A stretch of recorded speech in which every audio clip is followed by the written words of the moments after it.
had always been a tech enthusiast, eager to get my hands on the latest gadgets and gizmos the moment they hit the market.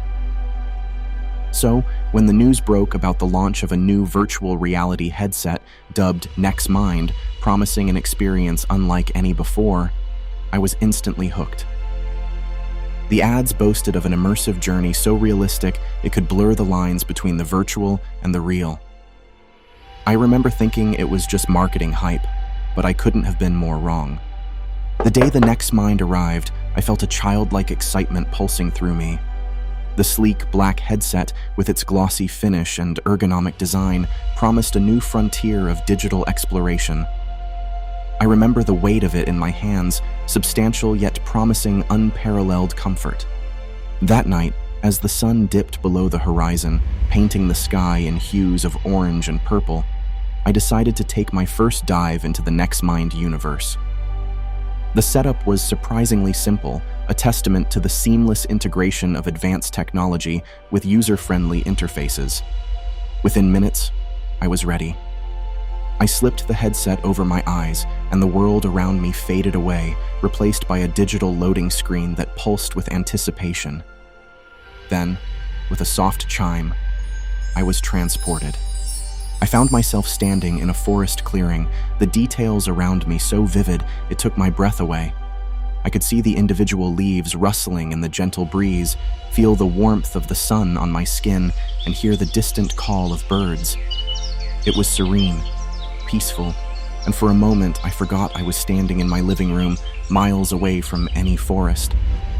Curiosity drove me forward, and I began to explore this digital world, marveling at the realism. The physics were perfect. Every step I took felt grounded. Every interaction, whether picking up a stone or brushing against a tree, felt incredibly lifelike. It was a masterpiece of virtual design, a testament to the prowess of the developers behind NextMind. But it wasn't long before I stumbled upon the first sign that something was amiss. In a clearing much like the one I had started in, I found a mirror. It was odd, out of place, but what reflected back at me was not my avatar, but me in a state of horror, with the roots of the trees I was just touching growing on me and the look of confusion on my face. It was unsettling, the realism too acute, too precise. Shaking off the unease, I ventured deeper into the virtual forest, driven by a mix of fear and fascination. Night began to fall within the simulation, and the once peaceful forest took on a sinister edge. Shadows seemed to move with a mind of their own, and the sounds of the night were no longer calming but foreboding. It was then that I heard it, a whisper, soft and insidious, calling my name. I spun around, searching for the source, but found nothing. The whispers grew, a chorus of voices, all calling to me, beckoning me further into the darkness.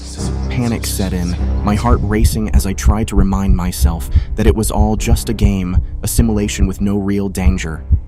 I decided to remove the headset, to escape the growing terror, but when I reached up to pull it off, I couldn't feel it. My hands grasped at empty air, my fingers touching my own hair and skin. A cold realization washed over me.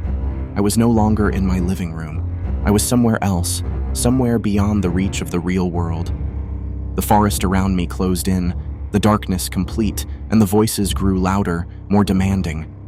They spoke of secrets hidden in the depths of the simulation, of a world beyond the veil of reality, a place where consciousness could transcend the physical.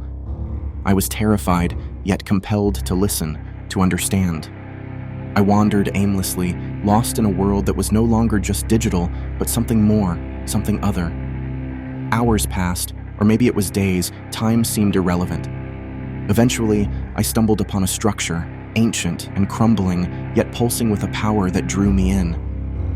Inside, I found the source of the whispers, a nexus of energy, a gateway between worlds.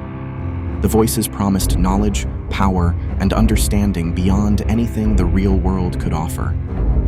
All they required was a sacrifice, a piece of my essence to cross the threshold and join them. I stood there, on the brink of making a decision that could undo my very being, torn between the allure of the unknown and the instinct to flee. In the end, fear won. I turned away from the Nexus, from the promises and the whispers, and ran. I ran until the digital world around me began to glitch and tear, the fabric of the simulation unable to hold under the strain of whatever lay beyond that ancient gateway. And then, as suddenly as it had all begun, I was back in my living room, the NextMind headset lying innocuously on the floor beside me. My body was drenched in sweat, my hands trembling, the echoes of the whispers still ringing in my ears. I've never touched the NextMind again, nor have I dared to explore any other VR technology. The experience left me with more questions than answers, a haunting reminder of the thin veil between our world and the unknown realms that lie just beyond our understanding. Sometimes, in the quiet moments before sleep takes me, I wonder what would have happened if I had made a different choice, if I had stepped through that gateway. But then I remember the whispers, the darkness, and the terror, and I realize some doors are better left unopened.